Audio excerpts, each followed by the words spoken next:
Hello guys, मैं sir Manish Gupta and you are watching new era. Guys, जैसे कि आप लोगों को मैंने बताया था फर्स्ट लेक्चर में हीट ट्रांसफ़र का, जिसमें मैंने आप लोगों को बताया था कि मैं आप लोगों के लिए इंपॉर्टेंट क्वेश्चंस की सीरीज़ लेके आऊँगा। क्योंकि देखिए, मैं अगर थ्योरी पोर्शन को लूँ तो ये मेरे लिए पॉसिबल नहीं हो पाएगा, क्योंकि मेरे पास ना तो कैमरा है ना ब्लैक बोर्ड है, घर में मैं फंसा हुआ हूँ। ठीक है, तो मुझे यही एक अच्छा तरीका लगा जिसमें कि मैं इंपॉर्टेंट क्वेश्चंस के थ्रू आपको बहुत सारे कॉन्सेप्ट बताने की कोशिश करूँ। तो उसी में मैंने आज एक जो बहुत ही बेसिक चैप्टर है, मतलब आई थिंक 11th का पहला चैप्टर है यूनिट एंड डायमेंशन, उसको मैंने लिया है और आपको भी मज़ा आएगा। मैंने इसकी वीडियो भी बनाई है, बहुत पहले ही बनाई थी। आप सर्च कीजिएगा unit and dimension by Manish sir, तो आपको दिख जाएगा। तकरीबन 25,000 लोगों ने इसको अभी तक देखा है, तो आप भी देखिए, आपको अच्छा लगेगा। उसमें बहुत सारी चीज़ें मैंने कवर की है, पूरी सिस्टमैटिक ढंग से है, कुछ क्वेश्चंस भी बताएं। लेकिन जो इम्पोर्टेंट क्वेश्चंस हैं मैं यहाँ पे डिस्कस कर रहा हूँ, जिसके थ्रू मैं चाहूँगा कि और कुछ अच्छे अच्छे कॉन्सेप्ट आप लोगों को मैं बता सकूँ। तो चलिए स्टार्ट करते हैं। पहले थोड़ा सा इंपॉर्टेंट पार्ट को हम लोग ले लेते हैं, उसके बाद अच्छे अच्छे क्वेश्चन ही करेंगे आज, मतलब कि 17-18 जितने भी हो जाए मैं देखूँगा, जहाँ जितनी देर तक मैं बोल पाऊँ उतनी देर तक क्वेश्चन ही डिस्कस करेंगे। तो पहले चले कॉन्सेप्ट पे चलते हैं। पहले थोड़ा सा देखिए, यूनिट ऑन डायमेंशन मैं ये नहीं बोलूँगा कि एक छोटा सा टॉपिक है। आप 11th और 12th को पूरा मिला लीजिए, उसमें जितने भी फार्मूला है, ठीक है, जितने भी फार्मूला है, सारा फार्मूला का कहीं ना कहीं यूज आएगा। बस आपको माइंड थोड़ा सा खुला रखना है कि कहाँ पे कौन सा फार्मूला यूज है। फिर भी मैं अपने एक एक्सपीरियंस से आपको बता रहा हूँ कि आप लोगों को जो मेनली यूनिट और जो डायमेंशन याद रखना है, हमेशा याद रखना है, वो मैं थोड़ा सा लिस्ट आप लोगों के लिए बनाया हूँ। उसको फिर मैं कैसे करके दूसरों से रिलेट करूँगा वो आप लोग देखिएगा। क्योंकि देखिए, आप लोगों को मेनली दिक्कत होगा 12th वाले पार्ट के यूनिट से। जैसे फॉर एग्जांपल आपसे पूछ दिया जाए कि मैग्नेटिक फील्ड का डायमेंशनल फार्मूला या एप्सिलॉन नॉट का, म्यू नॉट का, ये सब सारी चीज़ें, फिर या इंडक्टेंस का, रेजिस्टेंस का, वोल्टेज का क्या होता है, तो आप लोग इसमें थोड़ा सा फंसिएगा। तो उसको थोड़ा सा हम लोग अच्छे से समझने के लिए हम लोग थोड़ा सा देखेंगे कि किस तरीके से उसको अच्छे से समझ सकते हैं। तो मैं सबसे पहले आप लोगों के लिए कुछ लिस्ट लेके आया हूँ कि जो कि आप लोगों को एज इट इज़ याद होनी चाहिए। अगर मैं बोलूँ तो आपको सोते सोते, आप अगर 3 बजे भी सो रहे हो, आपसे पूछा जाए कि इसका डायमेंशनल फार्मूला क्या होता है, इसका यूनिट क्या होता है, तो आप डायरेक्टली सो के भी आपको याद होना चाहिए, हाँ ये होता है। तो चलिए देखिए, तो पहला है मेरा, पहले ऐसे देखिए, मोमेंटम आपको याद होगा कि मास इनटू वेलोसिटी होता है, तो केजी मीटर पर सेकेंड ml की पावर -1। उसी तरीके से वेलोसिटी आपको याद होगा, मीटर पर सेकेंड LT की पावर -1। अच्छा, ये तो आपको बताना नहीं पड़ेगा ना कि डायमेंशन क्या होता है, यूनिट क्या होता है, ये सब सारी चीज़ें मैं एक्सप्लेन नहीं कर रहा हूँ। अगर आपको डिटेल में जाना है तो आप फिर मेरी वो वाली वीडियो प्रीफर कीजिए, सर्च कीजिएगा unit and dimension by Manish sir, उसमें देखिएगा आपको मैंने सारी चीज़ें कवर करवाया है। फिर एक्सीलरेशन याद होगा, velocity upon time, rate of change of velocity per unit time is called acceleration, तो मीटर पर सेकेंड स्क्वायर LT की पावर -2। उसके बाद याद रखना है जो इंपॉर्टेंट है, फोर्स का क्या होता है, ये तो हमेशा याद रखना है, केजी मीटर पर सेकेंड स्क्वायर, जिसको कि न्यूटन बोलते हैं, ml की पावर -2। ये वाली यूनिट है और ये डायमेंशनल फार्मूला है। उसके बाद आपको याद रखना है वर्क क्या होता है, फोर्स इंटू डिस्प्लेसमेंट। तो क्या हो जाएगा, यहाँ पे एक मीटर का मल्टीप्लाई कर दीजिए फोर्स वाले में, तो हो जाएगा केजी मीटर स्क्वायर पर second square, ml square T की पावर -2। इसी तरीके से पावर क्या हो जाएगा, वर्क अपॉन टाइम। तो यहाँ पे देख लीजिए कि वर्क का क्या होता है कि वर्क में बाय टाइम कर दीजिए, तो ml स्क्वायर T की पावर -3, ये डायमेंशनल फार्मूला हो जाएगा। प्रेशर का फिर इसी तरह से देख लीजिए, फोर्स अपॉन एरिया। डेंसिटी का देख लीजिए क्या होता है, मास अपॉन वॉल्यूम, तो ये आ जाएगा। तो इस तरीके से अब जो थोड़ा सा आप लोग कन्फ्यूज़न होता है, तो उसके लिए मैं थोड़ा सा बता रहा हूँ, जो 11th पोर्शन का मैं थोड़ा सा आपको बस हिंट दे के बता रहा हूँ कि बहुत बार आपसे बोल्ट्जमैन कांस्टेंट पूछ लेता है। तो अगर आपने KTG पढ़ा होगा, मैं क्या बोल रहा हूँ कि मैं 12th क्लास की बात कर रहा हूँ, जो बच्चे 11th तो क्वालिफाई कर चुके हैं, 12th अभी पढ़ रहे हैं, तो उसको याद होगा कि काइनेटिक एनर्जी 3/2 kT। अच्छा, के क्या होता था आपका बोल्ट्जमैन कांस्टेंट, या आपको याद होगा कि Boltzmann constant K is equals to, हम लोग उसको डिफाइन करते थे R क्या होता था, real gas constant upon Na। ठीक है, वहाँ से भी आप बोल सकते हैं। तो बोल्ट्जमैन कांस्टेंट की यूनिट क्या होगी, ये हो जाएगी जूल पर केल्विन। क्यों, खुद सोचो 3/2 का तो कोई यूनिट होगा नहीं, के आपका बोल्ट्जमैन कांस्टेंट, T टेम्परेचर है, तो एनर्जी, जितनी भी तरह का एनर्जी है, अच्छा वर्क और एनर्जी का डायमेंशनल फार्मूला सेम होता है, ये तो आप लोगों को पता होगा। कोई सी भी एनर्जी बोल दो, काइनेटिक एनर्जी हो जाए, पोटेंशियल एनर्जी हो जाए, कोई भी एनर्जी बोल दो, सबकी डायमेंशनल फार्मूला सेम। ठीक है, तो ये सब बेसिक बातें ये आप, आई थिंक मुझे लग रहा है कि आप लोगों को पता होगा, इसलिए मैं ज़्यादा एक्सप्लेन करके नहीं बता रहा हूँ। ठीक है, उसी तरीके से बहुत बार बोलता है फ्रिक्शन कोफिशिएंट। फ्रिक्शन कोफिशिएंट, अच्छा याद कीजिए फ्रिक्शन फोर्स क्या था, म्यू इंटू एन। अच्छा म्यू क्या होता है, फ्रिक्शन कोफिशिएंट, और एन क्या होता है, normal forces, normal reaction forces. अब जब नॉर्मल भी फोर्स है, ये भी फ्रिक्शन भी फोर्सेस है, जब दोनों का डायमेंशनल को डिवाइड कीजिएगा तो आपको पता चलेगा कि जो फ्रिक्शन कोफिशिएंट है वो डायमेंशनलेस क्वांटिटी है।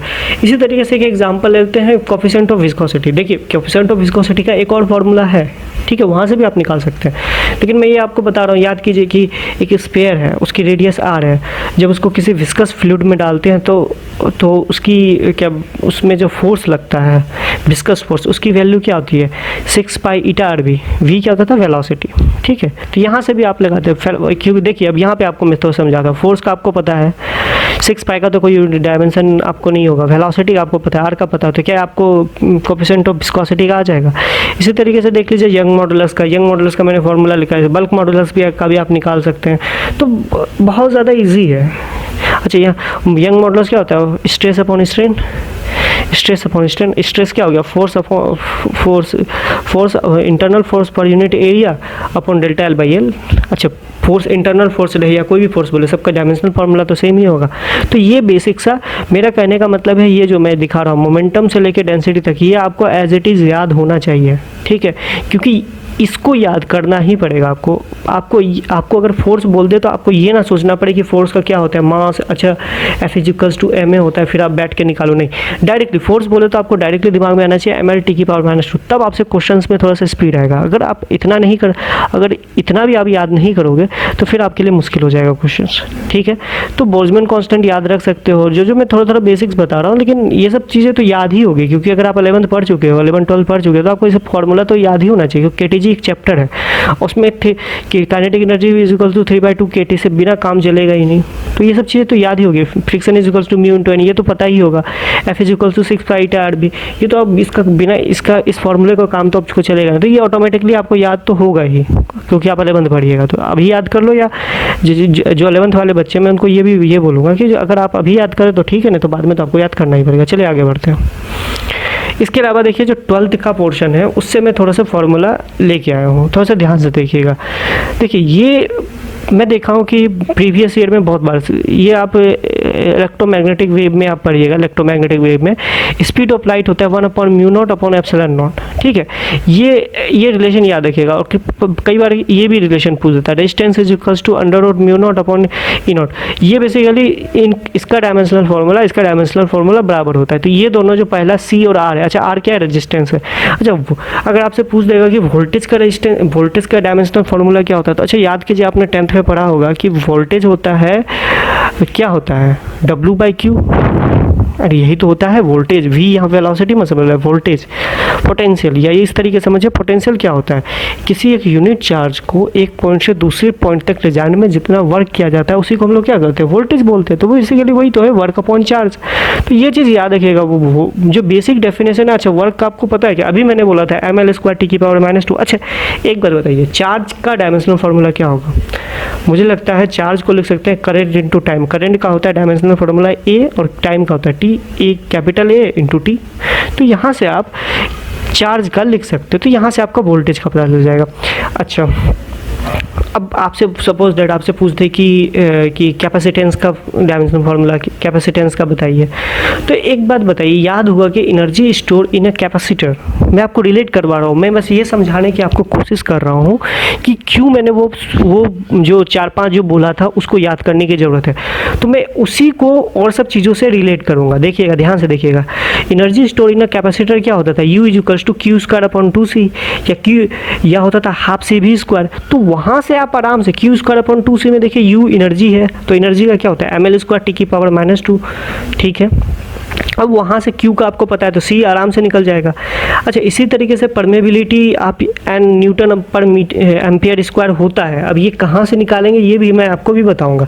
अच्छा, ये तो कूलम्ब फोर्सेस कितना लगता है दो चार्जेस के बीच में, कूलम्बिक फोर्सेस जो कूलम्ब्स लॉ से आपको याद होगा 1/4 pi epsilon naught Q1 Q2 by R square.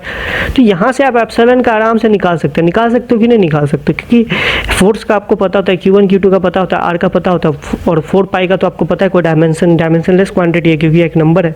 तो यहाँ से आप डायरेक्टली म्यू नॉट का, मैं ये नहीं बोल रहा हूँ कि आप एप्सिलॉन नॉट का याद कीजिए, म्यू नॉट का याद कीजिए, नहीं, कोई ज़रूरत नहीं है, कोई ज़रूरत नहीं है। आपको बस बेसिक फार्मूला पता होगा तो आप याद कर लीजिएगा, आपसे हो जाएगा। अच्छा, लेंजेस फोर्स के बारे में आप लोगों को पता होगा कि लेंजेस फोर्स किसी मूविंग चार्ज पे कितना लगता है, Q into V cross B। अच्छा, V क्रॉस B। अच्छा, यहाँ से क्या मैं मैग्नेटिक फील्ड का डायमेंशनल फार्मूला बता सकता हूँ क्या? आराम से बता सकता हूँ, क्योंकि फोर्स का मुझे पता है, चार्ज का पता है, वेलोसिटी का पता है, आराम से निकाल सकते हैं। अच्छा, ये भी आपको पता होगा कि इलेक्ट्रिक फील्ड और फोर्स के बीच में क्या रिलेशन होता है, बेसिकली लेंजेस फोर्स इन दोनों का समेशन होता है, वो आपको पता होगा। ठीक है, मैंने बस बेसिक से आपको बताया कि फोर्स किसी मूविंग चार्ज पे कितना लगता है, अगर वो रुका हुआ है और वेलोसिटी में है तो उस पर कितना लगता है, इलेक्ट्रिक फील्ड और मैग्नेटिक। तो यहाँ से इलेक्ट्रिक फील्ड और मैग्नेटिक फील्ड का डायमेंशनल फार्मूला। अच्छा, मैग्नेटिक फील्ड का तो बहुत सारा फार्मूला याद किए होंगे, आई होप आपको बहुत सारा याद होगा। मैं एक इनफाइनाइट वार्ड के लिए आपको बता रहा हूँ, mu naught upon 2 pi into I upon R, ये तो आपको याद होगा। तो यहाँ से भी आप आराम से म्यू नॉट की वैल्यू निकाल सकते हैं, क्योंकि बी तो आप ऑलरेडी यहाँ से निकाल चुके हो। क्या इसी को उठा के यहाँ पे डाल दो, कि मैं ये नहीं बोल रहा हूँ कि ये फार्मूला वैल्यू जाएगा, नहीं, मैं ये बोल रहा हूँ कि फॉर कैलकुलेशन पर्पज आप इसको यहाँ पे पुट कर दो तो म्यू नॉट की वैल्यू आपको आराम से आ जाएगी। म्यू नॉट का डायमेंशनल फार्मूला क्या होगा वो यहाँ से आ जाएगा। अच्छा, अब एक बात बताइए, आप इंडक्टर पढ़ते होगे, ठीक है, इंडक्टर, तो इंडक्टर में एनर्जी स्टोर कितनी होती है आपको याद होगा, हाफ LI स्क्वायर। अच्छा, L क्या होता था, इंडक्टेंस, और U क्या हो गया एनर्जी का, तो आपको याद होगा mL स्क्वायर टी की पावर -2। तो यहाँ से आप डायरेक्टली इंडक्टेंस की वैल्यू निकाल सकते हो I के टर्म में, ठीक है, आराम से यहाँ से कर सकते हो। तो देखो मैं क्या कर रहा हूँ, एनर्जी को या तो वर्क को या तो फोर्स को, इसी सब चीज़ों को ना किसी चीज़ से रिलेट करवा रहा हूँ, ठीक है। अब इसी तरीके से बताओ कैपेसिटर का, तो मैंने पहले ही बता दिया था कि कैपेसिटर का क्या होता था, Q² से। अच्छा, एक और कैपेसिटर में याद करो, Q=CB, तो यहाँ से भी तुम लिख सकते हो Q=CB। अच्छा, Q क्या होता था, IT। तो इस तरीके से आप देखिए बहुत सारी चीज़ें हैं। अब जो एक मेन इंपॉर्टेंट पॉइंट जो आप लोगों को बताने जा रहा हूँ, कि जो कि मैंने देखा है बहुत जगह ये क्वेश्चन आ जाता है, तो LR सर्किट याद कीजिए क्या होता था, इंडक्टर में करंट किस तरीके से वैरी करता था। तो ये देखिए I as a function of time क्या होता था, I0 इंटू, ये 12th क्लास की बात बता रहा हूँ, अगर आपने मैग्नेटिज्म पढ़ा होगा अच्छे से तो आपको पता होगा LR सर्किट क्या होता है। तो I0 into 1 plus e⁻t into R/L। Okay, याद कीजिए मैंने आपको बताया था कि e की पावर जो भी, अगर कोई फिजिकल क्वांटिटी है और कोई कांस्टेंट है, साइन के अंदर है, कॉस के अंदर है या लॉग के अंदर है, तो वो डायमेंशन लेस होता है। तो यानी मैं कुल मिला के ई की पावर जो भी मसाला है उसको डायमेंशन लेस बोल सकता हूँ। तो यानी मैं बोल सकता हूँ कि ये पूरा का डायमेंशन लेस होगा, तो मैं बोल सकता हूँ कि LR का जो डायमेंशनल फार्मूला होगा वो टाइम यानी T के बराबर होगा, तभी तो ये L/R। अच्छा, R को नीचे लेके आ जाओ तो देखोगे ये कैंसिल आउट होकर 1 आ जाएगा। इसी तरीके से RC सर्किट में याद रखो कि RC सर्किट में क्या था, RC का डायमेंशन फार्मूला, क्योंकि देखो ऊपर टाइम है तो इसको भी डायमेंशनली टाइम आना पड़ेगा, तभी इसके अंदर का डायमेंशनल फार्मूला यानी कुल मिला के ये डायमेंशन लेस हो पाएगा। तो इसलिए इसको भी टाइम होना पड़ेगा। और ऐसे भी आप करके भी देख सकते हो, R का निकालो, R का आप आराम से निकाल सकते हो, V=IR में आपको पता है V क्या है, R क्या है, ठीक है, V=I, ओम्स लॉ पता है आपको। अच्छा, V=IR, V को क्या लिख सकते हो, W/Q लिख सकते हो, वहाँ से आपका R आ जाएगा, R निकाल लो, C B इसी तरीके से आप निकाल सकते हो, Q² U=Q²/2C, वहाँ से अब दोनों को मल्टीप्लाई करके देख लेना तो तुम्हें दिखेगा कि टाइम आता है। इसी तरीके इंडक्टेंस का निकाल लेना, भाई R कर लेना, तुम करके देखना तुमको यही दिखेगा। लेकिन क्योंकि मैं ये बोल रहा हूँ कि ये प्रूफ है, ये LR सर्किट और RC सर्किट ऐसा नहीं कि कोई गलत चीज़ें हैं, तो आपको दिखेगा, ठीक है। तो इसलिए मैं आपको बोल रहा हूँ कि आप इस सब कुछ चीज़ों को कीजिए तो आपको दिख जाएगा, ठीक है। ये जैसे ये देखिए LR सर्किट, RC सर्किट आपको आराम से दिख जाएगा, और Q इक्वल्स टू RC, ये सब साइड चीज़ें तो आपको समझ में आ ही गया होगा, ठीक है। तो ये और जो ये जो आपका LR सर्किट है, ये थोड़ा सा अच्छे से समझिएगा, और ये सब चीज़ें जो मैं आपको बताया हूँ ये सब थोड़ा आराम से थोड़ा सा ये करने की कोशिश कीजिएगा, ठीक है। तो चलिए अब आगे बढ़ते हैं, क्वेश्चंस पे चलें, क्योंकि मैंने जितना हो सकता था थ्योरी आप लोगों को समझाने की कोशिश की। अब आगे क्वेश्चन पे चलते हैं, ठीक है। चलिए पहला क्वेश्चन देखिए, आराम से देखिएगा। मैं फिर एक बार आप लोगों को बोलूँगा कि अगर आप लोगों को थोड़ा सा भी डाउट हो तो प्लीज़ जाके मैंने जो वीडियो बताया उसको जाकर जरूर देखिएगा। मेरे नाम से सर्च कीजिएगा unit and dimension Manish sir, आपको वीडियो दिख जाएगा, ठीक है। चलिए आगे बढ़ते हैं। पहला क्वेश्चन देखिए, मैं ये बोलूँगा कि क्वेश्चन आप लोग पढ़िए, उसके बाद वीडियो को पॉज कीजिए, और उसके बाद जब अगर बन जाए, अगर नहीं बने तो फिर एक बार सोल्यूशन को जरूर देखिए। तो पहला एक क्वेश्चन आपको दिया हुआ है, तो आपसे पूछा है कि डायमेंशन ऑफ बी क्या होगा, बी का डायमेंशनल फार्मूला क्या होगा। तो चलिए ठीक है, देखते हैं। अच्छा एक बात बताइए, अगर मैं बोलूँ कि दो फिजिकल क्वांटिटीज़ को कब ऐड कर सकते हैं, जब दोनों एक ही फिजिकल क्वांटिटी से बिलोंग करता हो। अब ऐसा नहीं हो सकता कि 5 kg को आप 2 सेकेंड के साथ ऐड कर दो। तो इसका क्या मतलब है कि P जो है, P का जो डायमेंशन, जो यूनिट P जो फिजिकल क्वांटिटी को बिलोंग कर रहा है, वो A/V भी उसी फिजिकल क्वांटिटी को बिलोंग कर रहा होगा, तभी ये दोनों ऐड हो रहा है। अच्छा ये बराबर है, तो ऑब्वियस सी बात है इधर का डायमेंशन फार्मूला इधर का डायमेंशनल फार्मूला के बराबर होगा। ये आपका फर्स्ट एप्लीकेशन था डायमेंशन एनालिसिस का। तो ये बोल सकता हूँ, अगर मुझसे पूछ देता है A का डायमेंशनल फार्मूला बताइए, B का डायमेंशनल फार्मूला बताइए, तो बहुत ज़्यादा आसान है। तो देखिए क्या करेंगे। अच्छा ये दिया हुआ है तो डायमेंशनल फार्मूला है, तो मैं क्या बोल सकता हूँ कि P का dimensional formula is equals to A by B का डायमेंशनल फार्मूला, वही मैं यहाँ पे लिखा हूँ, देखो यहीं पे वही मैं ये लिखा हूँ। और इसी तरीके से इसका डायमेंशनल फार्मूला P का dimensional formula is equals to B by B का, क्यों, क्योंकि वही आपको याद कीजिए कि मैंने बताया अभी आप लोगों को कि फर्स्ट एप्लीकेशन था इसका। तो यहाँ से जब निकालिएगा तो बताइए P प्रेशर का आपको पता होता है, इंटू V स्क्वायर भी क्या है, भी आपको पता है, तो वहाँ से आप निकाल सकते हैं, ठीक है। वॉल्यूम आपको पता होगा L³ होता है। अच्छा इसका स्क्वायर हो जाएगा, सॉरी इसका स्क्वायर, अच्छा ये तो हो गया B का, ठीक है। सॉरी यहाँ पे ये A का आपको पता चल जाएगा, प्रेशर आपको है इंटू L की पावर 6, ये हो जाएगा A का। अच्छा P into B by B, अच्छा वॉल्यूम से मल्टीप्लाई कर दीजिएगा तो ये आपका B आ जाएगा। तो इसका आंसर आपको आई थिंक D हो जाएगा, क्योंकि वो आपसे पूछा है B का, ठीक है।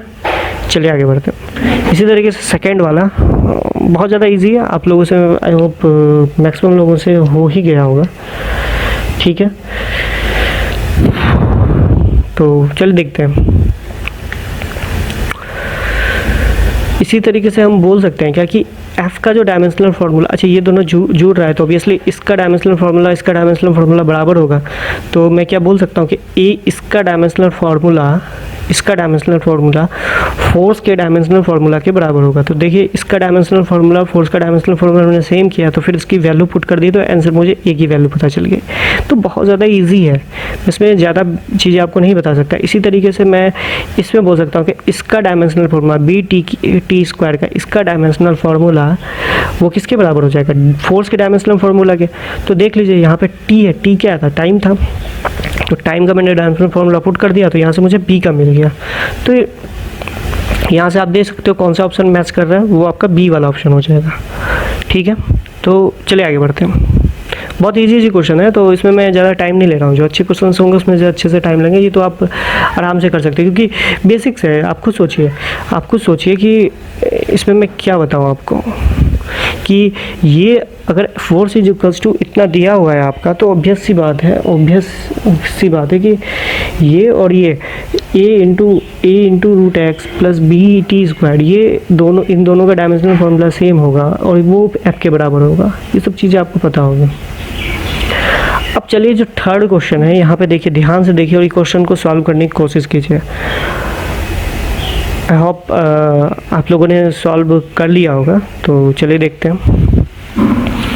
जितने लोग नीचे वाले तरीके से किए हैं, पहले L का निकालें यानी इंडक्टेंस का निकालें, फिर C का निकालें, फिर B का निकालें, जो मैं ये वाला जो लिखा हूँ मैं, ये वाला जो लिखा हूँ, कितने लोग इस तरीके से किए, और ये इतनी अगर कोई लोग इस तरीके से किया तो मैं सही बोलूँगा कि उसको बहुत ज़्यादा टाइम लगने वाला है, कम से कम नहीं तो 5 से 5 मिनट तो कम से कम लगना है। तो ये तरीका गलत है। अब क्यों गलत है, अब देखो यहाँ पे याद है, अब यहाँ पे तुमको थोड़ा सा जो मैंने अभी थ्योरी में बताया वो चीज़ तुमको समझ में आएगा। देखो मैं क्या करता हूँ, ऊपर नीचे r से मल्टीप्लाई कर देता हूँ, यहाँ भी r से मल्टीप्लाई किया, नीचे भी r से मल्टीप्लाई किया, क्योंकि अभी आपको तुमको दिख जाएगा। देखो l/r इसको ले लिया, इंटू c इंटू आर कर दिया, और r इंटू भी कर दिया। अब देखो तुमको कुछ दिखेगा, l/r क्या होता है, इंडक्टेंस अपॉन रेजिस्टेंस, तो वो होता है टाइम के बराबर, तो ठीक है टाइम हो गया। c इंटू आर क्या होता है, टाइम के बराबर, तो ये भी टाइम हो गया। और r/v क्या होता है, r रेजिस्टेंस, v वोल्टेज है, v वोल्टेज है आपका, देखिए मैंने पहले लिख रखा है, तो ये होता है करंट के बराबर। तो देखिए ये क्या हो गया, टाइम टाइम कैंसिल हो गया, 1 upon current, 1 upon current is equals to 1 upon ampere inverse. तो बहुत ज़्यादा ईजी क्वेश्चन था। तो जो बच्चे अभी 12th कर चुके होंगे तो आई होप आप लोग इस तरीके से किए होंगे। ठीक है, चलिए आगे बढ़ते हैं। अब ये वाला क्वेश्चन है जिसमें कि आपसे पूछा है alpha into beta, alpha into beta. तो देखो फिर बहुत ज़्यादा इजी है। अब क्यों मैं बोल रहा हूँ, क्योंकि थोड़ा सा ध्यान से देखना, अगर यहाँ पे y b के साथ ऐड हो रहा है तो इसका मतलब कि बीटा के साथ ऐड हो रहा है, तो इसका मतलब क्या है कि dimensional formula of y should be equals two dimensional formula of beta. तो यहाँ से आप, अच्छा y क्या था, डिस्टेंस, तो बीटा का डायमेंशनल फार्मूला क्या हो गया, लेंथ के बराबर। तो ये चीज़ देख लीजिए। उसके बाद अगर ये पूरा का पूरा लेंथ है, अगर मान लो ये 5 मीटर है, ये 6 मीटर, तो कुल मिला के लेंथ ही तो होगा, इसलिए मैं लेंथ लिख दिया। अब सबका डायमेंशनल फार्मूला, ये एनर्जी था, तो एनर्जी का क्या होता है, ml² t की पावर -2, और ये क्या था, l की पावर हाफ। तो इन दोनों को जब आप सॉल्व कीजिएगा तो अल्फ़ा की वैल्यू आ जाएगी। तो आपसे पूछा क्या, अल्फ़ा इंटू बीटा, दोनों का मल्टीप्लिकेशन, तो मल्टीप्लाई कर दीजिए। बीटा क्या था, l, और इससे, और अल्फ़ा आपको पता है पहले से, अल्फ़ा भी हम लोगों ने निकाला। जब दोनों को मल्टीप्लाई कीजिएगा तो आपको आंसर दिख जाएगा। आंसर कौन सा आ जाएगा, डी वाला ऑप्शन आ जाएगा। ठीक है, 4th नंबर भी क्वेश्चन हो गया। अब चलिए 5th नंबर क्वेश्चन पे चलते हैं। अब देखो ये भी बहुत ज़्यादा इजी क्वेश्चन है, बस इसलिए बता रहा हूँ क्योंकि देखो आप लोग की प्रैक्टिस भी हो जाए खास करके, और आप लोग मैच भी करवा सको। तो देखो पहला वाला क्वेश्चन को देखो ध्यान से। अब इसमें पूछा है कि a/b एंड c/d क्या होगा। तो तुमको पता होगा कि ये वाला क्वांटिटी पूरा का पूरा, सॉरी t भी आएगा इसमें, ये वाला क्वांटिटी डायमेंशन लेस होगा, ये वाला क्वांटिटी भी डायमेंशन लेस होगा। क्यों डायमेंशन लेस होगा, याद कीजिए हम लोगों ने बात किया था कि साइन का फंक्शन, कॉस का फंक्शन, साइन यानी ट्रिग्नोमेट्रिक फंक्शन, लॉगरिथमिक, एक्सपोनेंशियल, ये लोग डायमेंशन लेस क्वांटिटी होते हैं, क्योंकि देखो ये एक वैल्यू बताता है, इसके अंदर कुछ भी रहे। अच्छा, और उसके अलावा भी ये चीज़ बताया था कि c इंटू टी ये कुल मिला के डायमेंशन लेस होगा, d इंटू एक्स ये भी डायमेंशन लेस होगा। ये चीज़ें थ्योरी पार्ट में कवर की गई है। ठीक है, तो अगर मैं बोलूँ ये पूरा का ये फोर्स के बराबर, तो यानी A को फोर्स होना पड़ेगा और इसी तरीके से B को फोर्स होना पड़ेगा। अगर A और B फोर्स है तो A/B क्या हो जाएगा, डायमेंशन लेस, और C को क्या हो जाएगा, टाइम इनवर्स, और D को क्या हो जाएगा, यही डिस्टेंस का इनवर्स। तो कुल मिला के जब आप इसको मिलाइएगा तो मुझे लगता है C ऑप्शन आएगा। तो वही फिर भी देख लेते हैं, trigonometric functions are dimensionless, तो डायमेंशन लेस है तो c इंटू टी की वैल्यू 1 आ जाएगी, इसी से d इंटू एक्स की वैल्यू 1 आ जाएगी। तो जब इन दोनों को डिवाइड करोगे तो देखो l t की पावर -1 आ गया, और a और b का डायमेंशन फार्मूला किसके बराबर आ जाएगा, फोर्स के बराबर आ जाएगा। तो वहाँ से जब दोनों को डिवाइड कीजिएगा तो ये डायमेंशन लेस, और आंसर आपका c आ जाएगा। अब ये लास्ट इस तरह का लास्ट ये क्वेश्चन मैं करवा रहा हूँ, उसके बाद फिर हम लोग दूसरे एप्लीकेशन टाइप के क्वेश्चंस को देखेंगे।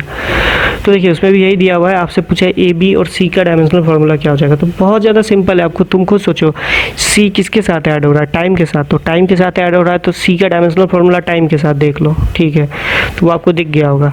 बी बाई ये पूरा का पूरा क्वांटिटी वेलोसिटी के बराबर होना चाहिए, तो खुद सोचो वेलोसिटी का डायमेंशनल फार्मूला क्या होता है, एल बाई टी की पावर -1। तो टी पहले से है और ये कितना होना चाहिए, एल, तो देखो ये आ गया। इसी तरीके से इसका निकाल लो, ए इंटू टी। अच्छा, ए इंटू टी को भी वेलोसिटी के बराबर होना पड़ेगा, क्योंकि तभी तो R H S equals to R H S L H S हो पाएगा। तो इसको भी वेलोसिटी के बराबर होना पड़ेगा तभी। तो आंसर हमको लगता है कि सी हो जाएगा। सी क्यों हो जाएगा, अब देखो सोल्यूशन भी तुमको दिखा देता हूँ, यही है। तो देख लो, बहुत ज़्यादा होमोजेनिटी प्रिंसिपल से अगर हम बोले तो ए इंटू टी वेलोसिटी के बराबर होना चाहिए।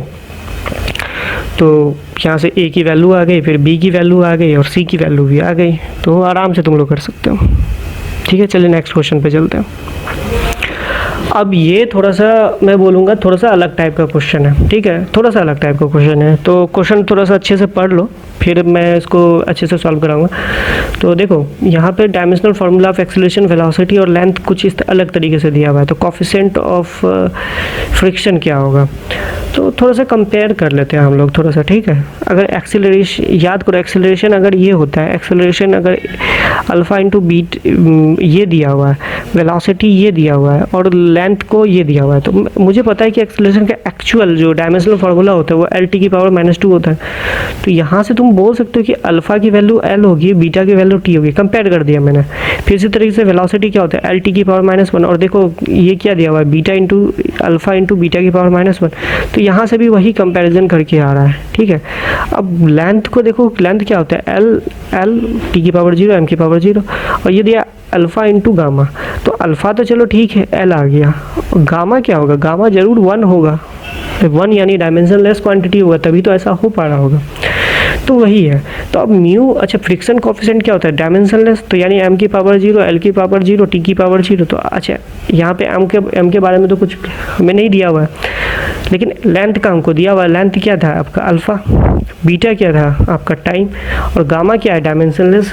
तो या तो डायमेंशनलेस क्वांटिटी का पावर 1 करो, 2 करो, 3 करो, तो यानी ये गामा की पावर 1 कर दो, -1 कर दो या 2 कर दो।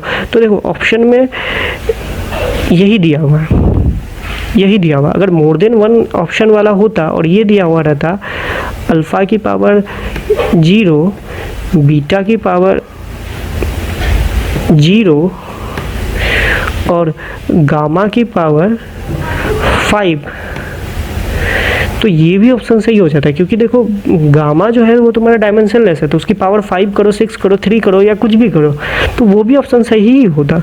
तो मैं बस यही बता रहा हूँ कि ये भले ही आपको सिंगल करेक्ट ऑप्शन में आ गया, लेकिन अगर इस तरह के क्वेश्चन आपको मल्टीपल चॉइस में भी आता तो इसका ऑप्शन एक से ज़्यादा हो सकता था। तो इस तरीके से आप इसको कर सकते हो, ठीक है। आगे बढ़े, चलो। अब ये वाला क्वेश्चन है कि इंट्रैक्शन बिटवीन टू फोर्स, दो एटम्स हैं, वो आपको इस तरीके से दिया हुआ है। अल्फ़ा और बीटा 2 कांस्टेंट है, तो बीटा की वैल्यू आपको बताना। अच्छा यहाँ पे सॉरी एक चीज़ गलती दे दिया, ये कैपिटल टी है, ये आपका जो टी दिया हुआ ये आपको कैपिटल टी है, बेसिकली कैपिटल टी है। ये टी जो है ना स्मॉल टी, ये नहीं दिया हुआ है, कैपिटल टी है। और टी जो है आपका टेम्परेचर, अल्फ़ा बीटा 2 कांस्टेंट है, तो आपको बताना है। अच्छा EXP मतलब एक्सपोनेंशियल, ई की पावर समथिंग में है, ई की पावर में सब कुछ लिखा हुआ है। ये जो सारा क्वांटिटी है ये ई की पावर में लिखा हुआ है, ये ई की पावर में लिखा हुआ है सारा क्वांटिटी। तो आपको अल्फ़ा और बीटा की वैल्यू बीटा की वैल्यू बताना है। तो चलिए देख लेते हैं इसको, ठीक ठाक है। तो देखो अल्फ़ा इंटू बीटा वो किसके बराबर होना चाहिए, फोर्स के बराबर। तो यहाँ से देख लो कि -x² alpha k into T capital T, ये होना चाहिए आपका 1 के बराबर। अच्छा k इंटू टी को थोड़ा सा देख लेते हैं। k दिया हुआ है आपका बोल्ट्जमैन कांस्टेंट। बोल्ट्जमैन कांस्टेंट अगर दिया हुआ है तो तुम खुद सोचो कि बोल्ट्जमैन कांस्टेंट हम लोग का क्या था, बोल्ट्जमैन कांस्टेंट कैसे निकाले थे, शुरुआत में भी डिस्कस किया था। Kinetic energy equals to 3/2 kT। अगर 3/2 kT है तो ये कितना हो जाएगा, जूल के बराबर। तो जूल के बराबर यानी ये हो गया तुम्हारा, ये पूरा का पूरा क्वांटिटी हो गया किसके बराबर, ml² t की पावर -2। तो वही चीज़ मैंने लिखा है। और अल्फ़ा की वैल्यू अगर देखो तो अल्फ़ा उधर चला जाएगा और ये इससे डिवाइड हो जाएगा, तो देखोगे ये आ जाएगा अल्फ़ा की वैल्यू। इसी तरीके से अगर मैं बोलूँ अल्फ़ा इंटू बीटा, ये फोर्स के बराबर होना चाहिए, वो फोर्स के बराबर कर दिया। तो यहाँ से मुझे अल्फ़ा पहले से ऊपर वाले इक्वेशन से आ गया और बीटा मुझे इस वाले इक्वेशन से आ जाएगा। तो जब देखोगे, जब अल्फ़ा की वैल्यू जब आप यहाँ पे पुट कर दोगे और इसको डिवाइड करोगे तो आपको बीटा की वैल्यू मिल जाएगी, बी ऑप्शन। तो देखो कितनी जल्दी जल्दी हम लोगों ने 8 क्वेश्चंस को सॉल्व कर लिया। इसके अलावा भी बहुत सारे क्वेश्चंस हैं। तो चलो आगे बढ़ो, नेक्स्ट क्वेश्चन पे आगे बढ़ते हैं। चलो 9th नंबर क्वेश्चन करने से पहले 10th नंबर क्वेश्चन को कर लेते हैं। मैं ये बोलूँगा कि आप 10th नंबर क्वेश्चन पढ़ लीजिए और एक बार इसको सॉल्व कीजिए, क्योंकि ये 3rd एप्लीकेशन पे बेस्ड है। 3rd नंबर एप्लीकेशन जो मैंने वीडियो पे बताया है उसमें आप देख सकते हैं, ठीक है। एक वाटर में ऑक्सीलेट कर रहा है, वो डिपेंड कर रहा है डेंसिटी पे, फिर प्रेशर पे और टोटल एनर्जी पे, एक्सप्रेशन एनर्जी पे। तो एक्सप्रेशन ऑफ टाइम पीरियड आपको लिखना है और के आपका डायमेंशनलेस क्वांटिटी दिया हुआ है, ठीक है। तो इस क्वेश्चन को अच्छे से करते हैं, उसके बाद नेक्स्ट हम लोग 9th नंबर क्वेश्चन पे फिर से जाएंगे। ये 10th नंबर क्वेश्चन है, इसको समझाने के लिए बस मैं थोड़ा सा आगे बढ़ा हूँ। तो देखो जितने भी क्वेश्चन में आपको एक्सप्रेशन दिए हुए, टाइम यहाँ पे देखो टाइम पीरियड दिया हुआ है, टाइम, प्रेशर दिया हुआ है, डेंसिटी दिया हुआ है, एनर्जी दिया हुआ है। तो सबको सबसे पहले इस तरह क्वेश्चन में क्या है कि लिख लीजिए। तो देखो मैंने वही किया है कि सबसे पहले क्या किया है कि लिख लिया मैंने, ठीक है। अब मान लिया मैंने वहाँ पे मुझे टाइम पीरियड का एक्सप्रेशन पूछा है, यहाँ पे मुझे टाइम पीरियड का एक्सप्रेशन पूछा है, टाइम पीरियड का। तो इसलिए मैं time is directly proportional to P की पावर ए, बी की रॉ की पावर सी, ई की पावर सी कर दिया। और अगर नहीं बोलता टाइम पीरियड का एक्सप्रेशन तो मैं कुछ भी मान सकता था, पी की power, P is directly proportional to. लेकिन यहाँ पे ऑलरेडी जब टी का एक्सप्रेशन मुझे पूछा है तो मैं टी के फॉर्म में लिखूँ तो ज़्यादा अच्छा है। तो यहाँ से मैं प्रोपोर्शनल इस तरीके से मैंने लिख लिया कभी भी। तो सबसे पहला काम क्या है कि क्वेश्चन देखिए जिसमें से कितने कौन कौन सी फिजिकल क्वांटिटी दी हुई है उसको अच्छे से लिख लीजिए, उसका सिंबल के साथ लिख लीजिए क्योंकि आपको ज़्यादा, क्योंकि एक भी अगर फिजिकल क्वांटिटी छूटेगा तो फिर आपका क्वेश्चन गलत हो जाएगा, ठीक है। तो अच्छे से, कई बार सिंबॉलिक फॉर्म में नहीं देता है, कई बार लैंग्वेज में लिख देता है, तो अच्छे से क्वेश्चन आपको पढ़ना है। उसके बाद क्या करना है कि जैसे ही प्रोपोर्शनल हटाएंगे तो एक कांस्टेंट आता है। तो अब मानेंगे कि वो जो कांस्टेंट आया है वो डायमेंशन लेस कांस्टेंट है, यानी इसका कोई डायमेंशन नहीं है।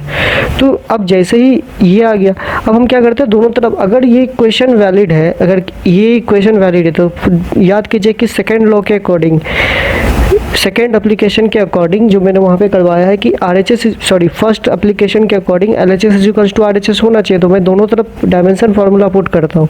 टाइम का डायमेंशनल फार्मूला तो T ही हो जाएगा। और अच्छा, प्रेशर का आपको पता है डायमेंशनल फार्मूला, मैं फिर दोबारा नहीं बता रहा हूँ। उसी तरह डेंसिटी का आपको पता है, उसी तरह एनर्जी का पता है। तो सबको मैंने फिर मिला के लिखा है। अच्छा, यहाँ पे मैं क्या देख सकता हूँ, अच्छा मैं ये बोलूँ कि यहाँ पे अगर मैं देखूँ तो ये बेसिकली मेरा लिखा हुआ है m की पावर 0 लिखा हुआ है और l की पावर भी 0 लिखा हुआ है इस तरफ। अरे यहाँ पे m और l का टर्म नहीं है, तो इसका मतलब यही तो है, m की पावर 0, l की पावर 0। तो यानी a plus B plus C equals to 0, और ये पूरा का पूरा क्वांटिटी भी 0, और ये इक्वल्स टू 1। अब इन तीन इक्वेशन है, तीनों को सॉल्व कीजिए तो आपको आराम से ए बी सी की वैल्यू आ जाएगी। और ए बी सी की वैल्यू जैसे आप पुट कीजिएगा वो आपका ए ऑप्शन में आपको दिख जाएगा, ठीक है। तो बस आपको सॉल्व करना है। अब 9th नंबर क्वेश्चन में चलते हैं। अब आपको क्या दिया हुआ है कि दो डिफरेंट सिस्टम ऑफ यूनिट्स है, जिसमें कि दो से डिफरेंट सिस्टम ऑफ यूनिट्स है, ठीक है, जिसमें कि एक्सेलरेशन जो है रिप्रेजेंट कर रहा है वो सेम नंबर से, मतलब कि उसकी न्यूमेरिकल वैल्यू सेम है। अच्छा, याद कीजिए कि कोई भी फिजिकल क्वांटिटी को हम, कोई भी फिजिकल क्वांटिटी x है, ठीक है, मान लीजिए फोर्स है या टाइम है, कोई भी, उसको हम लोग दो चीज़ों के फॉर्म में रिप्रेजेंट करते हैं। पहला तो होता है न्यूमेरिकल वैल्यू, और दूसरी जो चीज़ होती है हमारी वो होती है यूनिट। ये तो आप लोगों को पता ही होगा, मैं नहीं बताया था, न्यूमेरिकल वैल्यू और यूनिट। और इस पर एक अच्छे खासे मैंने एक्सप्लेन करके वीडियो में बताया है, तो आप जाके ज़रूर देखिएगा।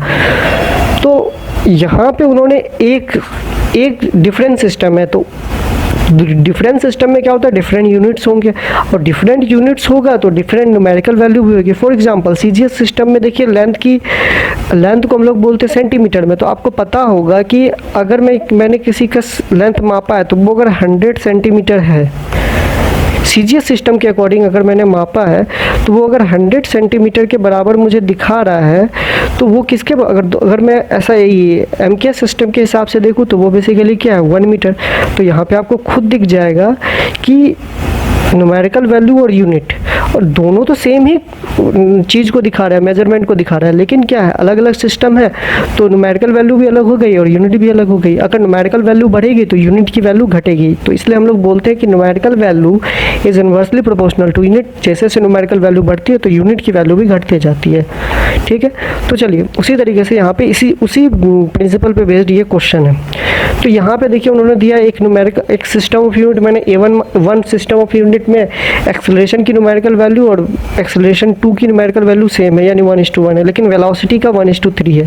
तो आपसे पूछा लेंथ का और टाइम का, तो मैं क्या कर लेता हूँ कि length is directly proportional to a की पावर x, b की पावर y। तो जब इसको सॉल्व किया तो मुझे ये दिख गया, L इज इक्वल्स टू के भी स्क्वायर इंटू ए टी की पावर -1। तो L1 इंटू L2 अगर इसको करोगे तो क्या आ जाएगा, V1 square by V2 square into A1 by A2, sorry उल्टा हो जाएगा, A2 बाई A1। तो A1 बाई A2 लिखो या A2 बाई, क्योंकि ये 1:1 है तो कोई इसमें कोई बड़ी बात नहीं होगी। तो लेकिन A1 बाई जब इस तरीके से कीजिएगा, अच्छा V1 बाई V2 की वैल्यू आपको 1/3 दी हुई है, तो V1 बाई V2 का होल स्क्वायर क्या हो जाएगा 1/9। तो यहाँ से मुझे L1:L2 की वैल्यू 1:9 आ गई। इसी तरीके से T इज़ डायरेक्टली प्रोपोर्शनल। अब T को V और A के टर्म में निकाल लीजिए तो वो मुझे इस तरीके से दिख जाएगा कि V इंटू A की पावर -1। यहाँ से मुझे ये दिख गया T। उसी तरीके से T1 बाई T2 की वैल्यू जब आप निकालिएगा तो 1:3 आ जाएगा। ठीक है, तो ये समझ में आया। पहले मैंने L को एक्सेलरेशन और वेलोसिटी के टर्म में निकाला, उसी तरीके से टाइम को एक्सेलरेशन और वेलोसिटी के टर्म में निकाला और उन दोनों का रेशियो ले लिया, तो आराम से मुझे पता चल जाएगा। तो ये भी अच्छा क्वेश्चन है, क्योंकि इस तरह के क्वेश्चंस में आप कंफ्यूज होइएगा। ठीक है, तो नहीं समझ आए तो आप या तो मुझे मेरे फेसबुक जो मेरा अकाउंट है कुमार मनीष गुप्ता, उसमें मैसेज कर सकते हैं, या जो हमारी फेसबुक पेज है उसमें आप मैसेज कर सकते हैं, या मुझे इंस्टाग्राम में आप मैसेज कर सकते हो, तो कहीं भी कर सकते हैं। तो कुमार मनीष गुप्ता नाम से आप कहीं भी सर्च कर लीजिए, आपको मिल जाएगा, या तो इंस्टाग्राम, फेसबुक या कहीं पे भी। ठीक, अब 10th नंबर हो गया था। अब हम लोग नेक्स्ट क्वेश्चन पे आगे बढ़ते हैं। अगर मोमेंटम दिया हुआ है, एरिया दिया हुआ है, टाइम दिया हुआ है, तो एनर्जी का डायमेंशनल फार्मूला इन तीनों के टर्म में क्या होगा। तो वही क्वेश्चन है जो हमने डिस्कस किया था। तो energy is equals to P की पावर A की पावर B, T की पावर C कीजिए, फिर डायमेंशनली एक करेक्ट करवा लीजिए। तो वही चीज़ मैंने किया है कि पहले मैंने सारा चीज़ को लिख लिया, E लिया है, T लिया, और कई बार आप लोग क्या करते हैं इन तीनों को लिख लेंगे और E को छोड़ देंगे, तो वो चीज़ नहीं लिखना, देख लेना है कि क्या क्या चीज़ें आपको दी हुई है। तो हमने क्या किया, सबसे पहले इन तीनों को लिखा, उसके बाद फिर डायरेक्टली प्रोपोर्शनल करवाया। तो डायरेक्टली प्रोपोर्शनल करवाया तो देख लीजिए, फिर याद कीजिए, इसके बाद क्या करते हैं, प्रोपोर्शनल हटा के एक डायमेंशनलेस क्वांटिटी K को इंट्रोड्यूस करते हैं, वही मैंने लिखा है। उसके बाद जब इन सब फिर क्या करेंगे कि डायमेंशन फार्मूला दोनों तरफ पुट कर देंगे। तो डायमेंशनल फार्मूला पुट किए, अब पावर्स को कंपेयर कर दिया, m की पावर यहाँ 1 थी तो a की वैल्यू 1 आ गई, फिर a प्लस 2b की वैल्यू 2 होनी चाहिए, a की वैल्यू पहले से 1 थी तो b की वैल्यू हाफ आ गई। अब a की वैल्यू पहले से 1 मुझे पता है, तो c की वैल्यू कितनी आ जाएगी, c की वैल्यू -1 आ जाएगी। तो जब उस तीनों की वैल्यू को पुट कर दीजिएगा तो आपको पता चल जाएगा कि इसका डायमेंशन a की वैल्यू 1, B की वैल्यू हाफ और T की वैल्यू -1। तो यहाँ से आपको कौन सा D वाला ऑप्शन आपको दिख जाएगा। अब चलिए नेक्स्ट क्वेश्चन पे चलते हैं। सेम तरह का क्वेश्चन है। अब ग्रेविटेशनल कांस्टेंट पूछा। अच्छा, ग्रेविटेशनल कांस्टेंट कैसे निकालोगे, खुद है यार, ग्रेविटेशन अगर पढ़े हो तो तुमको पता होगा यार। देखो सिंपल सा तरीका, F is equals to G m1m2/r²। वहाँ से ग्रेविटेशनल कांस्टेंट की वैल्यू निकाल सकते हो, उसका डायमेंशनल फार्मूला निकाल सकते हो, या और भी सोचो स्केप वेलोसिटी क्या होता था, वहाँ से निकाल सकते हो। तो वहाँ से निकाल सकते हो आराम से, स्केप वेलोसिटी की वैल्यू G की वैल्यू से निकाल सकते हो, मतलब acceleration due to gravity at any point of from earth in depth, वहाँ से भी आप निकाल सकते हो। तो कहीं से भी आप निकाल सकते हो, तो कोई दिक्कत वाली बात नहीं है। तो इसी तरीके से मैंने सबकी वैल्यू पहले लिख ली कि कौन कौन सा फिजिकल क्वांटिटी दिया हुआ है, फिर G is directly proportional to, इसके लिख लिया। अच्छा, G की वैल्यू मैंने देखो यहाँ पे निकाल के भी दिखाई है, FR² into m², m1 m2 को मैंने m² लिख दिया। ठीक है, तो यहाँ से मुझे G की वैल्यू पता चल गई कि G का डायमेंशनल फार्मूला ये आ जाएगा। G का डायमेंशनल फार्मूला मैंने पुट किया, उसके बाद इधर सबकी डायमेंशनल फार्मूला को मैंने पुट किया था, उसके बाद मैंने पावर्स को कंपेयर करा दिया। तो C की वैल्यू -1 आ गई, और उसी तरीके से A plus B plus minus C की वैल्यू 3 आई। तो यहाँ से A की वैल्यू 0, B की जब सब चीज़ों को सॉल्व करोगे तो तुम्हें पता चलेगा कि A की वैल्यू 0 आएगी, B की वैल्यू 2 आएगी। और ऑप्शंस को देख लेते हैं, तो ये चीज़ आपको दिखेगा ऑप्शन नंबर 2 में। तो यानी आपका B ऑप्शन या 2 नंबर ऑप्शन आपका सही हो जाएगा। ठीक है, तो इसमें ज़्यादा कुछ है नहीं, सिस्टमैटिक ढंग से वही करना है कि सबसे पहले मैंने क्या किया है कि C G gravity acceleration due to gravity, यानी एक्सेलरेशन है, प्रेशर और ग्रेविटेशनल कांस्टेंट G, ये चारों को लिखा है पहले, उसके बाद प्रोपोर्शनल लिखा है, उसके बाद प्रोपोर्शनल को हटा के प्रोपोर्शनल कांस्टेंट, वो स्टेप मैंने नहीं लिखा है, डायरेक्टली मैंने यहाँ से डायरेक्टली यहाँ पे जंप कर गया। ठीक है, तो वो आप लोग कर लीजिएगा, इतना अंडरस्टैंडिंग आप लोगों में होगा। ठीक है, चलो आगे बढ़ते हैं। 13 नंबर क्वेश्चन देखते हैं। अब देखो ये थोड़ा सा अच्छा क्वेश्चन है, ये आई थिंक 4th एप्लीकेशन का सबसे अच्छा क्वेश्चन है। ठीक है, मतलब 4th एप्लीकेशन का अच्छा क्वेश्चन है। अब देखिए, 2 सिस्टम ऑफ यूनिट है। अभी हम लोगों ने सिस्टम ऑफ यूनिट की बात की थी, N1 U1। तो ठीक है, तो अगर मैं बोलूँ देखो 2 सिस्टम ऑफ यूनिट में किसी चीज़ की लेंथ, मान लो कोई एक लेंथ कांस्टेंट है। अगर मैं उसको सेंटीमीटर के थ्रू मापूं या उसको मीटर के थ्रू मापूं तो क्या दोनों उसकी लेंथ में चेंज आ जाएगी? नहीं। तो या कुल मिला के ऐसे तो बोल सकते हो ना कि 1 मीटर इज इक्वल्स टू कितना होता है? आप ही बताइए कितना होता है? 100 सेंटीमीटर होता है, तो 100 सेंटीमीटर होता है, ठीक है। तो 100 सेंटीमीटर होता है, तो यहाँ पे मैं लिख रहा हूँ तो ये थोड़ा सा देखिएगा। तो ये हो गया आपका N1, ये हो गया आपका N1 और ये हो गया आपका U1। इसी तरीके से हो गया ये N2 यानी numerical value in second unit, और ये हो गया आपका U2, ठीक है। इसी तरीके से थोड़ा सा समझाने के लिए मैं बता रहा हूँ। Numerical value in first system, numerical value in unit in first system, numerical value in second system, numerical value in unit in second system, ठीक है। तो उसी तरह का ये क्वेश्चन है। तो कोई भी चीज़ अगर फिक्स है तो क्या N1 U1 is equals to N2 U2, अगर सपोज करो ऐसे, अगर 1 kg है तो 1 kg इज इक्वल्स टू कुछ पाउंड होगा, तो वो तो हमेशा फिक्स होगा ना। अगर यहाँ आपको मीटर और सेंटीमीटर में समझ में आ जाता है, kg और ग्राम में समझ में आता है, लेकिन उसी तरीके से सोचो पाउंड में अगर करो तो ऐसा नहीं होगा कि अभी अगर आपने 1 kg के बराबर कुछ पाउंड होता हो, वो कन्वर्जन रेट होगा, ऐसा नहीं हो जाएगा कि बाद में चेंज हो जाएगा। तो इसी तरह उसी के बेस में मैं ये बात बोल रहा हूँ। तो आपसे पूछा है कि 5 जूल की वैल्यू इस नए सिस्टम में क्या होगी, तो चलो देखते हैं।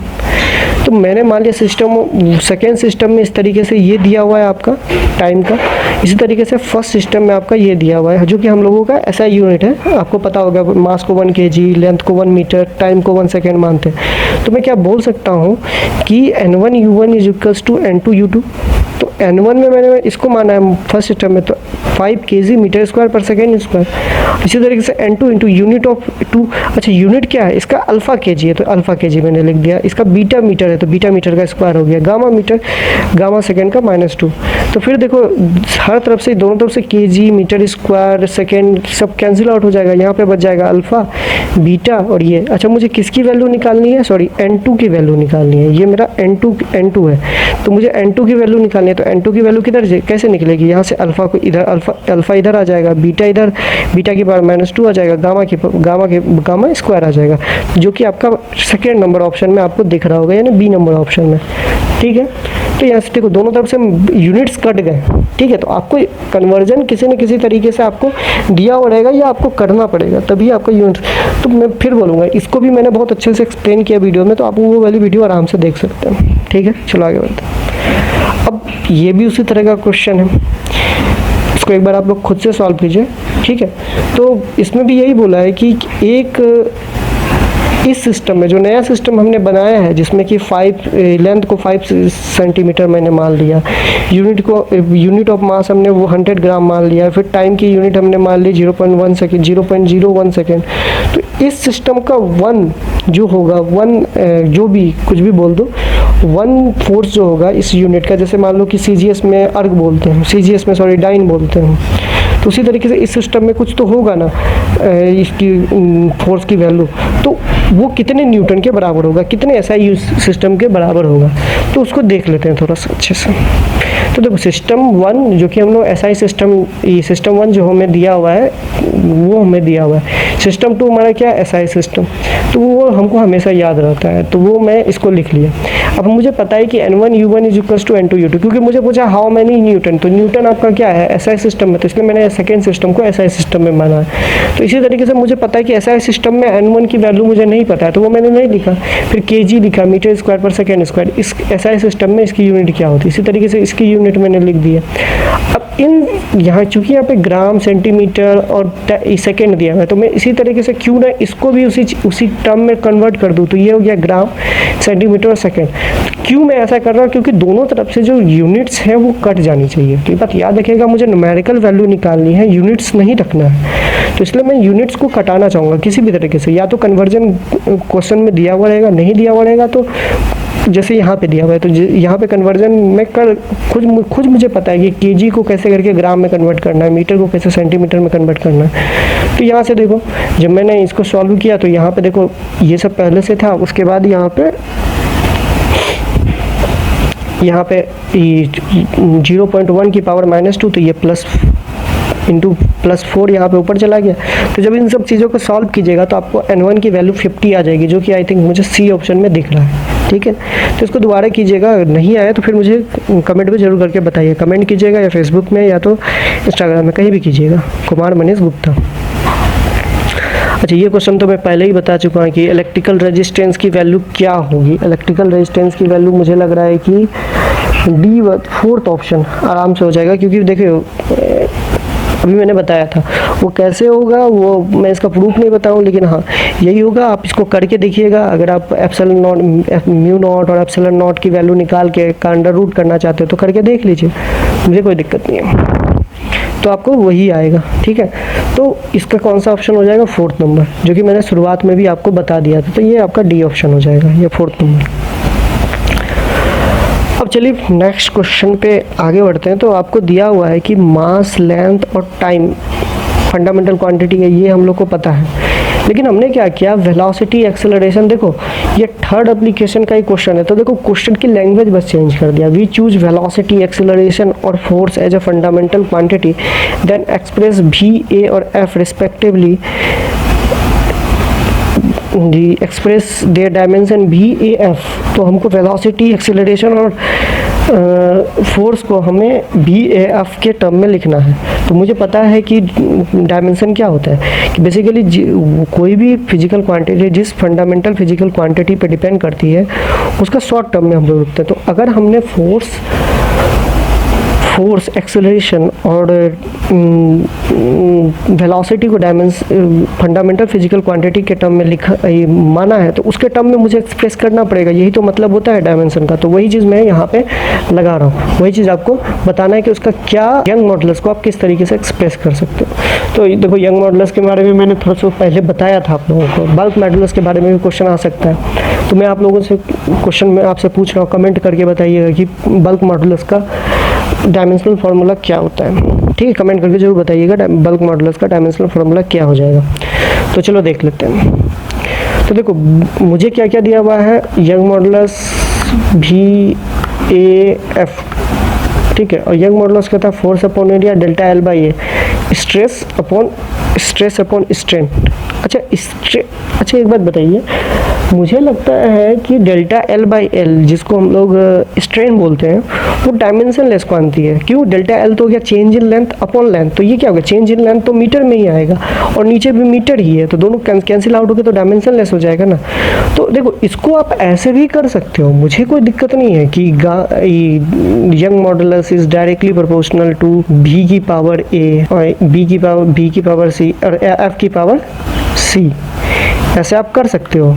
ठीक है, यंग मॉडुलस की वैल्यू आप निकालो, इस तरह पुट करो और आपको आंसर आपको दिख जाएगा। लेकिन मैं थोड़ा सा क्वेश्चन को शॉर्ट करता हूँ। मुझे पता है कि मुझे force upon area into velocity के टर्म में लिखना है। ठीक है, तो मुझे फोर्स तो ऑलरेडी दे रखा है, क्यों ना मैं, अच्छा ये तो इसका तो मुझे कोई काम नहीं है क्योंकि डेल्टा एल बाई एल ये ऑलरेडी डायमेंशनलेस क्वांटिटी, क्यों ना मैं एरिया को वेलोसिटी और एक्सेलरेशन के टर्म में लिखूं। अच्छा एरिया क्या होता है, एरिया होता है आपका एल स्क्वायर है, तो मैं ऐसा कर दिया कि वेलोसिटी का स्क्वायर अपॉन एक्सेलरेशन। तो जब ऐसे कीजिएगा तो ये आ जाएगा एल के बराबर, क्यों? क्योंकि एल स्क्वायर आ जाएगा और यहाँ पे है आपका, अच्छा कैसे हो रहा है तो तुम खुद देख लो। वेलोसिटी क्या होता है, एल टी की पावर -1। ठीक है, इसका स्क्वायर करो तो क्या आ जाएगा, एल स्क्वायर टी की पावर -2। अच्छा एक्सेलरेशन क्या होता है तुमको खुद पता होगा, एल टी की पावर -2। ठीक है, -2। तो आपको खुद पता है कि जब इसका स्क्वायर करोगे तो टी तो ऊपर नीचे से कैंसिल आउट हो जाएगा, लेकिन एल बच जाएगा। तो इसलिए मैं इसका स्क्वायर कुल मिला के ये लिखा हुआ है एल, ये जो पूरा का पूरा क्वांटिटी लिखा हुआ है भी स्क्वायर बाई ए। अच्छा ए क्या है आपका, एक्सेलरेशन है, एरिया से कंफ्यूज मत हो जाना। ठीक है, तो भी स्क्वायर बाई ए ये बेसिकली एल है, तो एल का स्क्वायर है, तो वही उसी की वैल्यू मैंने एरिया की वैल्यू यहाँ पे पुट कर दी, तो मुझे आंसर आ गया ए। तो बहुत ज़्यादा ईजी क्वेश्चन था, लेकिन यही है कि फर्स्ट ऑप्शन आपका आंसर आ जाएगा। तो ईजी क्वेश्चन था, लेकिन आप चाहे तो ऐसे भी कर सकते हो या आप चाहे तो ऐसे भी कर सकते हो, क्योंकि बहुत दोनों तरीके से हो सकता है। ठीक है, फिर मैं नेक्स्ट क्वेश्चन पे चलता हूँ, जिसमें कि आपको दिया हुआ है कि moment of inertia of a rotating body, वो आपका दिया हुआ 12 kg metre square in SI system. What is the value of moment of inertia if unit of length is 5 centimetre and unit of mass is 10 gram. इस system में आपको moment of inertia की value बतानी है. तो देखो, ये पहले सिस्टम आपको SI सिस्टम है और ये दूसरा सिस्टम आपको दे रखा है. उस इसी दूसरे सिस्टम का n की वैल्यू आपको बतानी है. तो वही आपसे पूछा ना, what is the value of moment of inertia, मतलब न्यूमेरिकल वैल्यू आपसे पूछ रहा है कि इस सिस्टम में क्या होगा. तो देखो बहुत ज़्यादा ईजी है. फर्स्ट सिस्टम में मास का जो हमारा SI सिस्टम है 1 kg, लेंथ क्या है 1 मीटर. और ज़्यादा टाइम क्यों नहीं लिख रहा, क्योंकि मोमेंट ऑफ इनर्शिया का आपको याद होगा फॉर्मूला mr² होता है, वो आपको यूनिट से भी पता चल रहा होगा. सेकेंड सिस्टम में आपको मास दिया हुआ है 10 ग्राम, लेंथ दिया हुआ है 5 सेंटीमीटर. तो मैं क्या बोल सकता हूँ कि उसी चीज़ को कन्वर्ट करना है, तो n1u1 = n2u2 में लगा सकता हूँ. तो n1 की वैल्यू तो मुझे दे रखी है 12 kg मीटर स्क्वायर. अच्छा, n2 की वैल्यू मुझे निकालनी है, और उसमें क्या हो जाएगा, मास के लिए वहाँ पे दे रखा है 10 ग्राम उसकी यूनिट है, लेंथ के लिए 5 सेंटीमीटर. तो यहाँ से जब अच्छा ग्राम में दिया हुआ है, सेंटीमीटर में दिया हुआ है, तो क्यों ना मैं इधर भी ग्राम और सेंटीमीटर में कन्वर्ट कर लेता हूँ, ताकि दोनों तरफ से ग्राम और सेंटीमीटर कैंसिल आउट हो जाए. तो फिर मैं इसी तरीके से दोनों तरफ से ग्राम और सेंटीमीटर कैंसिल आउट हो गया. तो मैं क्या कर सकता हूँ कि 12 × 1000 × 100 का स्क्वायर क्या हो जाएगा, इतना, इंटू 10/25. जब इसको डिवाइड कीजिएगा तो इसकी वैल्यू आ जाएगी 4.8 × 10⁵, जो कि डी वाले ऑप्शन में आपको दिख रहा होगा. तो देखिए, इस तरह के क्वेश्चन में यही होता है, n1u1 = n2u2, ये आपको लगाना पड़ेगा. और यहाँ पे थोड़ा सा यही बस सोचने की बात है कि आपको किसी भी तरीके से यूनिट को कैंसिल आउट करना है, क्योंकि मुझे न्यूमेरिकल वैल्यू निकालनी है, एब्सोल्यूट न्यूमेरिकल वैल्यू निकालनी है, यूनिट का एक भी पार्ट ना रहे. तो इसलिए देखो, इधर भी ग्राम, इधर भी ग्राम, तो ये ग्राम से ग्राम कैंसिल आउट हो गया, ये ग्राम से ग्राम कैंसिल आउट हो गया. इधर भी सेंटीमीटर, इधर भी सेंटीमीटर, लेकिन न्यूमेरिकल वैल्यू कैंसिल आउट नहीं हुई, तो वो दोनों कैंसिल आउट हो गया. उसके बाद जब ओनली न्यूमेरिकल वैल्यूज़ बच गई, तो वो न्यूमेरिकल वैल्यू मैंने निकाल ली. तो इसलिए यूनिट को कैंसिल आउट करना है. आपको ये बात याद रखिएगा, या तो आपको क्वेश्चन में दिया हुआ होगा कि इसका कन्वर्जन किसी तरीके से कन्वर्जन दिया होगा, या आपको ये पता होगा कि किसी न किसी तरीके से उसको SI यूनिट से उस यूनिट में लेके जाइए. समझ में आया? तो चलो अब नेक्स्ट क्वेश्चन की ओर आगे बढ़ते हैं. तो नेक्स्ट क्वेश्चन देखो, थोड़ा सा अच्छा क्वेश्चन है, जिसमें कि इतने लंबा एक्सप्रेशन लिख दिया आपको, तो थोड़ा सा पढ़ लो क्वेश्चन और एक बार सॉल्व करने की कोशिश करो. न्यूमेरिकल वैल्यू क्वेश्चन है, ये मैंने बहुत जगह दिया है, बहुत बार. और मैं ये भी बता देता हूँ कि ये जो पेपर है, मैंने अभी 12th, अभी हमारा जो 11th क्लास क्लियर हुआ है पिछले साल, उन बच्चों को दिया था. ठीक है, तो अगर इसमें से आपके, अभी मैं 18 क्वेश्चन सॉल्व करवा रहा हूँ, तो इसमें से अगर आपके 18 में से कम कम मुझे लग रहा है कम से कम 13 क्वेश्चन आपके सही होने चाहिए, कम से कम. तो आपका यूनिट एंड डायमेंशन अच्छा है, मैं ये मान के चल रहा हूँ. कम से कम आपके, अच्छा चलो 10 ही मान लेते हैं, 10 तो कम से कम आपके सही होने चाहिए. ठीक है, अगर कोई बहुत अच्छा है तो इसमें एक बच्चे का टोटल सही थे, 80 में 80 आए थे, मतलब 18 के 18 क्वेश्चन सही थे. तो मैं ये बोलूँगा कि अच्छा है, आप इसमें चाहो तो पूरा का पूरा स्कोर कर सकते हो. मैक्सिमम बच्चों को मुझे लगता है कि सारी चीज़ें आती होंगे. तो चलो इसको देख लेते हैं. तो यहाँ पे आपको खुद ही इस फॉर्म में दिया हुआ है, और ABC की वैल्यू आपको दे रखी है, सब कुछ दे रखा है. D क्या है, D डायमीटर और लेंथ है, तो दोनों का डायमेंशनल फार्मूला कैपिटल L हो गया. डेंसिटी है तो mL3. अच्छा, ये दिया हुआ आपको viscosity coefficient F = 6 pi eta RB, वहाँ से विस्कोसिटी कोएफिशिएंट की वैल्यू आ जाएगी. और ये वेलोसिटी दिया हुआ है, तो वेलोसिटी की वैल्यू तो आपको पता ही होगी. तो सब चीज़ आपको दिया हुआ है. तो अब हम लोग थोड़ा सा क्वेश्चन पे आगे देख लेते हैं कि हम लोग किस तरीके से इसको सॉल्व कर सकते हैं. ठीक है, तो चलो देखते हैं. तो देखो, प्रेशर, डेंसिटी, सारा चीज़ मैंने लिख लिया, और ये आपको दिया हुआ. तो मैं P की वैल्यू मैं इसको इस तरफ लिख लिया, प्रेशर आपका दिया हुआ, तो P की वैल्यू हमने लिख लिया, फोर्स अपॉन एरिया, तो वहाँ से आप निकालिएगा तो ये आएगा. ठीक है, और जो कि मैंने याद भी करने के लिए आपको बोला था, देखो ये प्रेशर हो गया. इसी तरीके से डेंसिटी का वैल्यू मैंने लिखा. अच्छा, L पे कोई पावर नहीं दिया तो L लिख लिया मैंने. V की वैल्यू मैंने लिख लिया. इसी तरीके से डेंसिटी की D डायमीटर था, तो D की वैल्यू मैंने लिख लिया, उसकी D की लेंथ ही होगा. उसी तरीके से विस्कोसिटी कोएफिशिएंट की वैल्यू मैंने लिख लिया. और सबको फिर मैंने मास की पावर, देखो यहाँ पे मास है, यहाँ पे और यहाँ पे, तो यहाँ पे पावर A है और यहाँ पे पावर 1 है, तो A + 1 हो गया. इसी तरीके से ये -3a हो गया, इसी तरीके से यहाँ पे हो गया 1 हो गया, ये वाला 1 हो गया, और ये b हो गया, फिर इधर c हो गया, और इधर -1 हो गया। तो ये सब सारा चीज़ इधर ऐड हो गया। ऑब्वियस सी बात है ये दोनों कैंसिल आउट हो जाएगा। इसी तरीके से t पे देखो, यहाँ पे -b और यहाँ पे -1, तो ये आ गया। अब दोनों तरफ पावर कंपेयर कर दो तो a की वैल्यू आपको पता चल जाएगी, a की वैल्यू आ जाएगी 0, b की वैल्यू आ जाएगी आपको 1, और c की वैल्यू आपको आ जाएगी -2। तो आपसे पूछा क्या है, ध्यान से देखो, a प्लस बी माइनस सी। तो a प्लस बी माइनस सी, तो a की वैल्यू 0 है, b की वैल्यू 1 है, और c की वैल्यू -2 है। तो यहाँ से आप इसकी वैल्यू निकाल लीजिएगा, तो यहाँ से आपकी 3 आ जाएगी। तो मैं ये बोलूँगा कि चैप्टर बहुत ज़्यादा इजी है और एक क्वेश्चन ज़रूर आते हैं इसमें, ठीक है। तो मेरा कहने का मतलब ये है कि आप लोग ज़रूर इसको थोड़ा सा अच्छे से एक बार दोबारा क्वेश्चन सॉल्व करने की कोशिश कीजिएगा, ठीक है। और मैंने जो ये बताया है आप लोगों को, खास करके ये मोमेंट ऑफ इनर्शिया, वेलोसिटी, ये याद रखिए। जितने भी कांस्टेंट है, खास करके जैसे ही मैंने यहाँ पे बोल्ट्जमैन कांस्टेंट के बारे में बोल दिया, इसी तरीके से हीट ट्रांसफर में भी के आता है, उसकी वैल्यू भी आपको पता होनी चाहिए। इस तरीके से प्लैंक्स कांस्टेंट आता है।